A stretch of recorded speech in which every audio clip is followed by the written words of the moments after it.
Hello, folks. So, welcome to part 21 of Learning Rust from Scratch. So, in the previous video, we were looking at ownership.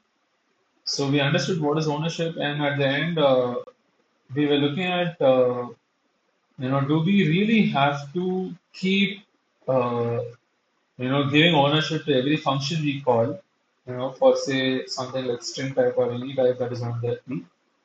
Do we have to give ownership to the function every time and then get back the ownership from the function every time? Like this, even to get any other return values or whatever, or to just process it or whatever. So, and you can actually see that it takes this function takes ownership and then gives back ownership and all.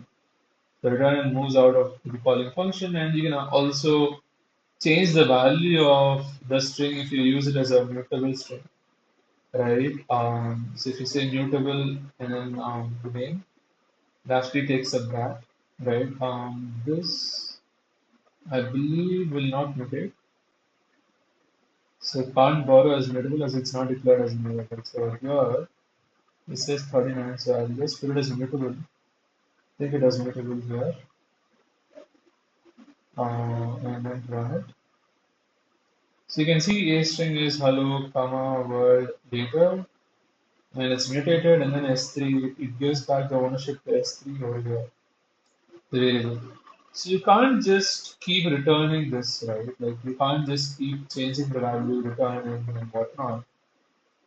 So do we really have to do this? This is too much ceremony and a lot of work for a concept that should be common, like we will change. Luckily for us, Rust has a feature for reducing a value without transferring ownership and called references. So we are going to look at references in Boring.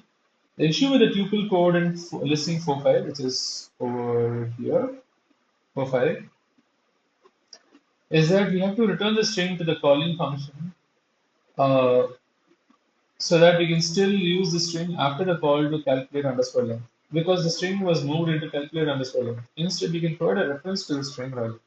A reference is like a pointer in that it is an address we can allow to access the data stored, we can follow to access the data stored at that address. That data is owned by some other variable. So this is only an address. So the data is owned by some other variable. The ownership matters because ownership decides when the value is removed from the heap, when the variable goes out of scope, the owner goes out of scope. So a reference is guaranteed to point to a valid value of a particular type for the life of that reference. So unlike a pointer, a reference is guaranteed to point to a valid value of a particular type for the life of that reference. So sometimes you notice that when you dereference a pointer, you get a null pointer exception, right? They're saying it's guaranteed to point to a valid value of a particular type for the life of that reference.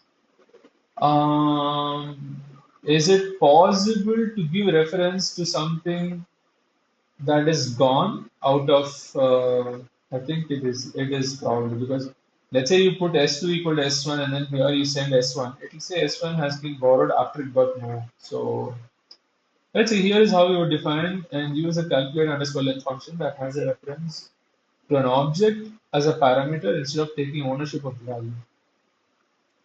So here we have ampersand and S1, so reference of S1, and then here you say the type is a pointer. First, notice that all the tuple code in the variable declaration in the function return value is gone.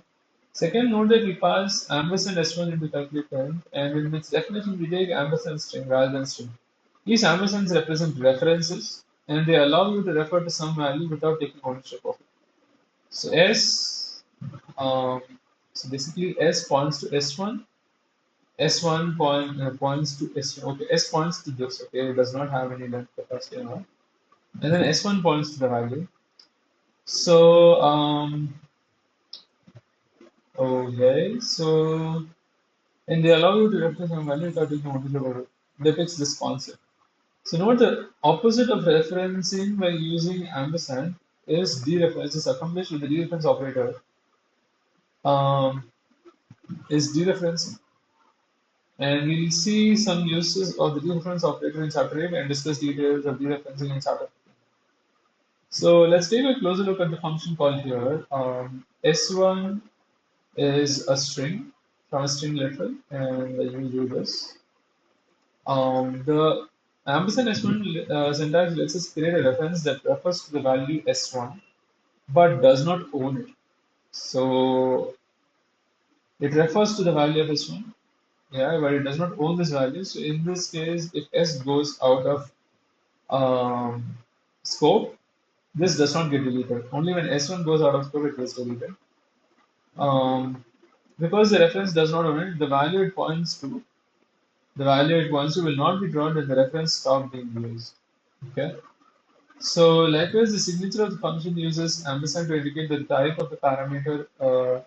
S is a reference. Let's add some explanatory annotations. S is a reference to a string. Here S goes out of scope, but because S does not have ownership of what it refers to, the value is not brought. The scope in which the variable S is valid is the same as any function parameter scope, but the value pointed to by the reference is not dropped when S stops being used because S does not have ownership. When functions have references as parameters, they do not own. Instead of as parameters instead of the actual values, references they have references instead of the actual values. You won't need to return the values in order to give back ownership because we never had ownership in the first place. So we call the action of creating a reference as borrowing. So we're creating a reference and we're borrowing it here.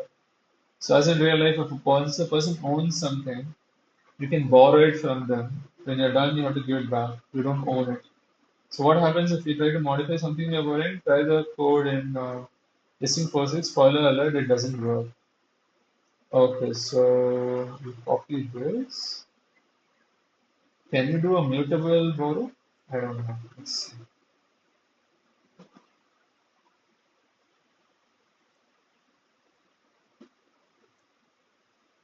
So it says it doesn't work. So change some underscore string.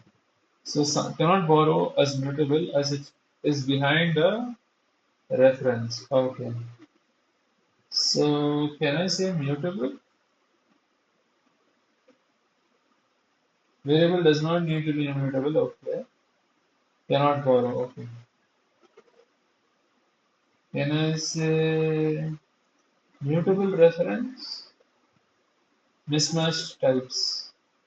Can I say mute? Mutable reference address? Cannot borrow is mutable. Consider changing this to mutable. Ah, that's because this has to be mutable. Now it will change. Okay. So print line and then sum underscore string equal to sum underscore string. So here we say S, we say S. So it's a mutable reference you pass on. We put some semicolons. Okay. Mm-hmm.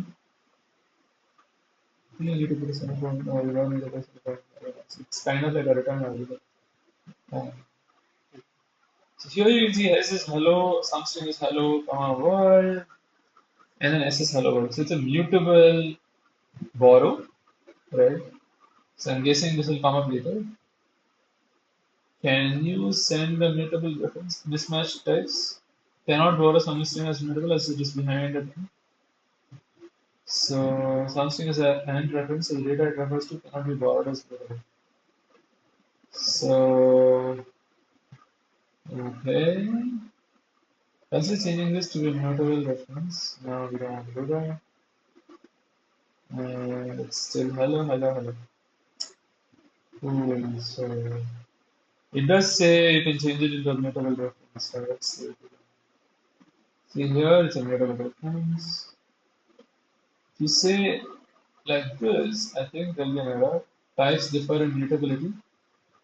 Expected mutable reference, found reference. So we don't expect mutable reference. Can you give a mutable reference still? I think yes. Give a mutable reference, but it's expecting only a reference, so that's fine. But you can't mutate here because it's not a mutable reference. Right. So We call the action of creating reference as borrowing. So yeah, as in real life, if a person owns something, you can borrow it from them. When you're done, you have to give it back to it. You don't own it. So what happens if we try to modify something we are borrowing? Try the code, swallow it, resume. Attempting to modify a borrowed value. Right? So just as variables are immutable by default, so are references. We are not allowed to modify something we have a reference to. Mutable references.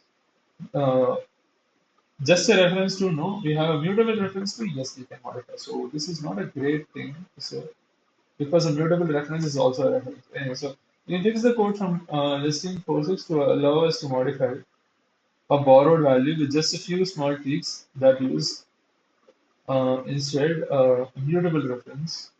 So here is a mutable string as well, and you can pass a mutable reference because if you give a mutable reference here and don't have a mutable string, it will say it cannot be mutable. Like you can see this here, the mutable reference cannot borrow as it is declared as mutable. Cannot borrow s. It's borrowing s as mutable, but it's declared as it's not declared as mutable, right? Consider changing this as mutable, and then this cannot borrow as it is behind a um, and reference. You can remove. You have how many errors? Previous two errors, so you can just make it as one error now. Yeah, one error. This is mutable. It's not declared as mutable, so once it's declared as mutable, we can take a mutable reference. Right. So that's what they've done here. First, we change s to mutable to be mutable. Then we create a mutable reference with ampersand mutable s, where we call the change function and update the function signature to accept a mutable reference with some string, though it can be just a reference and it cannot be mutated within the function. And this makes it very clear that the change function will mutate the value it borrows. Or it can mutate, which means it will most probably. So mutable references have one big restriction.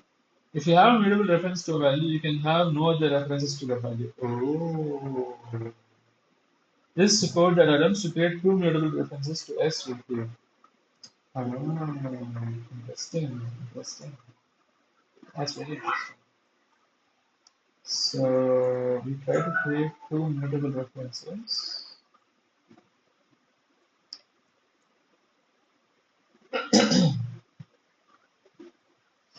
So here it should error outside.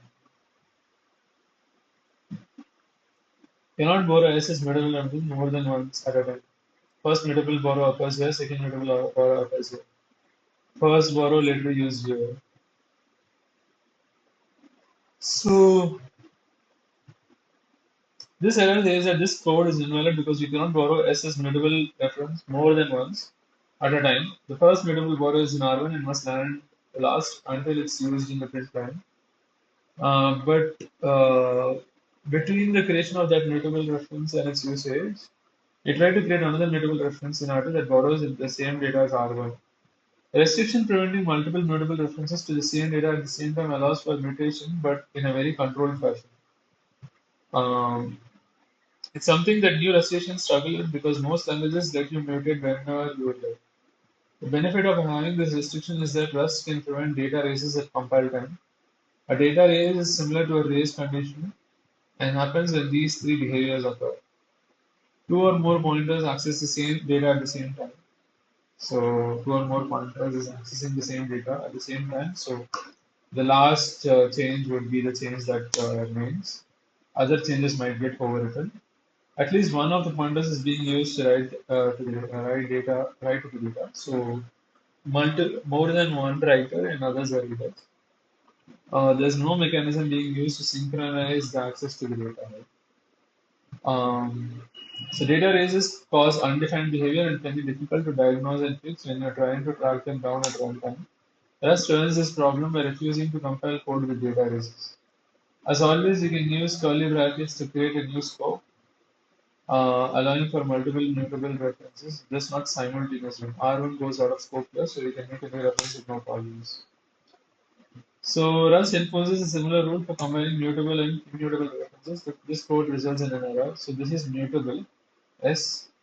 This is no problem, right? You can't create both mutable and immutable references. So big problem. So let's try that out. Um, so you have S. This will get shadowed, I think, and only 910 will get problem. Variable does not need to be mutable. Line 291, and then cannot borrow S as mutable reference. No, because it is all also borrowed as immutable. This borrowed is immutable, and someone is reading, right? Immutable again here, someone is reading. When someone is reading, you can't become a writer also. So that's that. And this is just shadow, so you can just remember this. Um,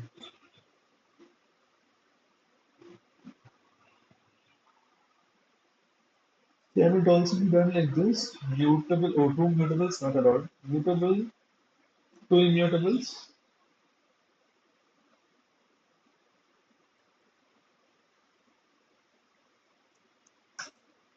First mutable should be okay. R2 will be a problem, R3 will be a problem. Cannot borrow S is immutable because it is also borrowed as mutable. Once it's borrowed as mutable, then once there is a write, you can't have another write, and you can't have a read also. You can't have both read and write together. You can have only reads.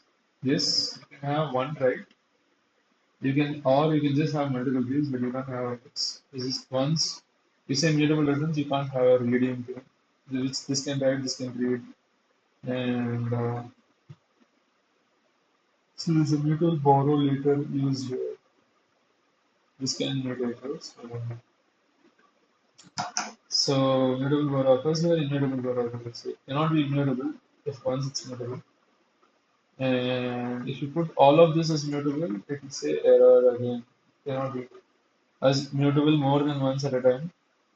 So first, second, first data goes here. This is the second. Second itself it will give again error. Third one doesn't matter.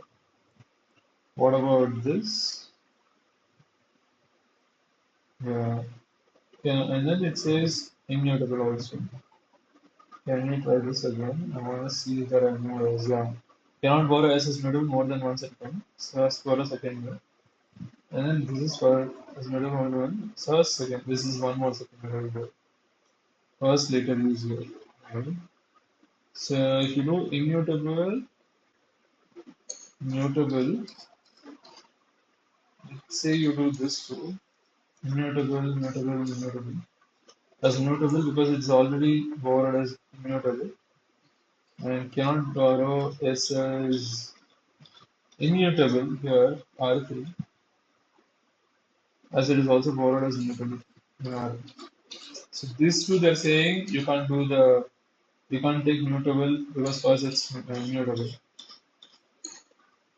And then here it's saying you can't take it as immutable. These two here you can't take it as immutable because of there it's mutable. It's great. R2, R3 is mutable here. You can't take it as mutable. And you can't take it as immutable later. The later thing cannot happen because it's initially taken as mutable. And here the later R1, R2, the later thing cannot happen is take it as mutable when it's actually borrowed as immutable. Interesting. And you can have three immutables, I think. And you can print it out, and then these will go out of scope, I think.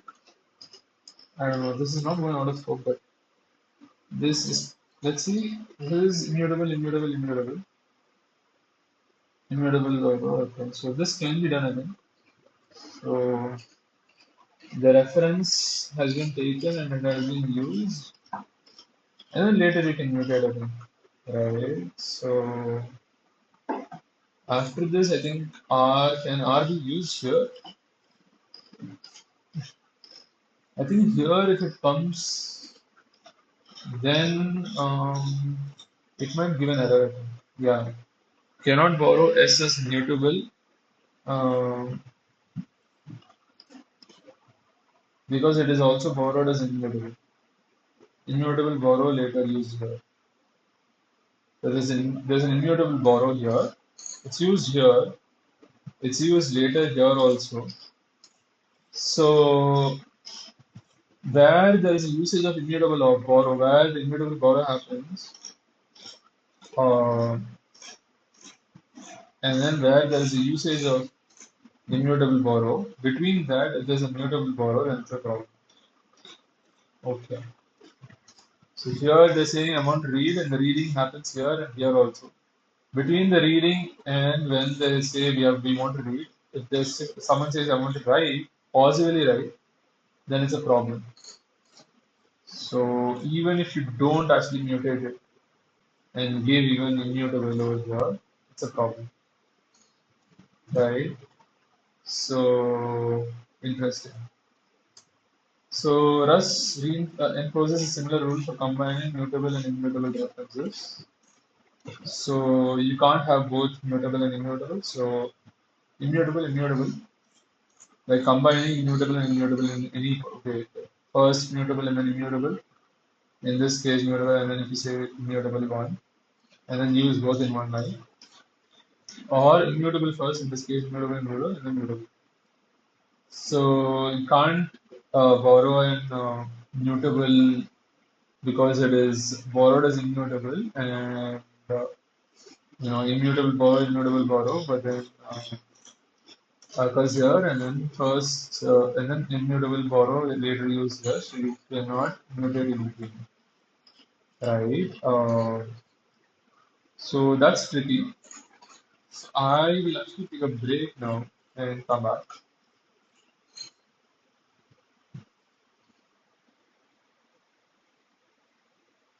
Hello, folks. I'm back, and now we can actually continue talking about this whole mutable and immutable thing. So Rust or enforces or reinforces a similar rule for combining mutable and immutable references. So we saw that there's two immutable references, and then you say mutable reference. You're saying I'll read, but then I'll here possibly write. And you first also between this creation of read reference, and write reference. I mean, before using this read reference, we are saying we are creating a write reference, and here the read reference is being used. That is the immutable reference.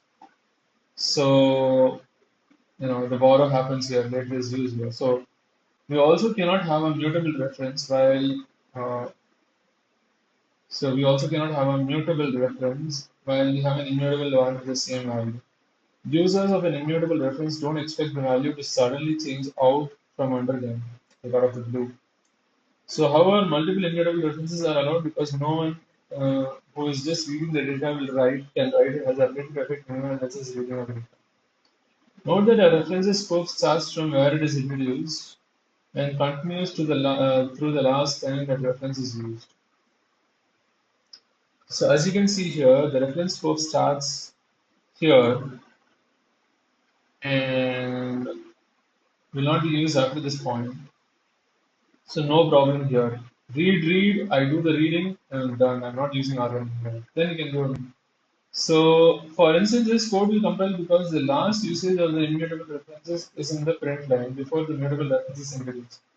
The scopes of the immutable references are on and after the print line where they are last used, which is before the mutable reference. Interesting that the scope of this goes off after this.